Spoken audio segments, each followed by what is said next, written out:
दीपक भाई ने कहा था कि मैं आप ही से सामान उठाऊंगा अपनी शादी के लिए और उन्होंने जो कहा वो किया। दीपक भाई ने मेरा नंबर रखा था पर किसी वजह से डिलीट हो गया था। उन्होंने कहा कि अच्छा हुआ आप आ गए, हम लोग आप ही का इंतज़ार कर रहे थे और हमने आपके इंतज़ार में आलू प्याज लहसुन लिया ही नहीं है।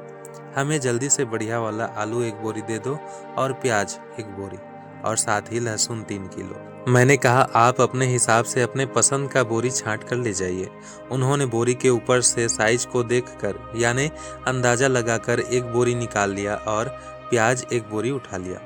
दीपक भाई आपको मेरे तरफ से बहुत बहुत शुभकामनाएं। मैं अपने मेगाफोन को चालू ही नहीं कर पाया था और ग्राहक आने लगे। आज फिर मैं 100 का 8 किलो आलू और बड़ा साइज वाला प्याज 100 का 5 किलो, साथ ही लहसुन 100 का 1.5 किलो दे रहा था। और आज मैंने सामान 10,400 का लाया था, जिसमें 15 बोरी आलू, 3 बोरी प्याज, 2 बोरी लहसुन का था। दीपक भाई के घर के पास सेलिंग करने के बाद मैं आगे निकल गया। इस तरह इस पूरे गांव में 4 बोरी आलू के, 2.5 बोरी प्याज और आधा बोरी लहसुन के बिक चुका था। तब तक सुबह का 10 बज चुका था और मेरे पास अब तक इतना सामान बचा हुआ था।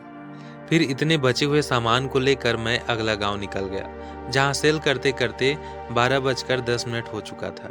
फिर मैं रोड किनारे आम के पेड़ के नीचे वीरान जगह में अपने घर से लाया हुआ खाना खाया और कुछ घंटे आराम करने के बाद मैं फिर से निकल गया सेलिंग करने। लेकिन जितना बोरी आलू खुला था उसमें करीबन अभी तक आधा बोरी हरा और कटा फटा आलू निकल गया। दोपहर 2 बजे के बाद मैं जब अगला गांव गया तो वो गांव पूरा सुनसान था, क्योंकि सब अपने अपने घर में आराम कर रहे थे और कुछ काम पर गए हुए थे। इसलिए मैं अगला गांव निकल गया, जहां पर बहुत से लोगों ने आलू और लहसुन खरीदा। इस तरह शाम के 5:33 तक इतना सामान बच गया।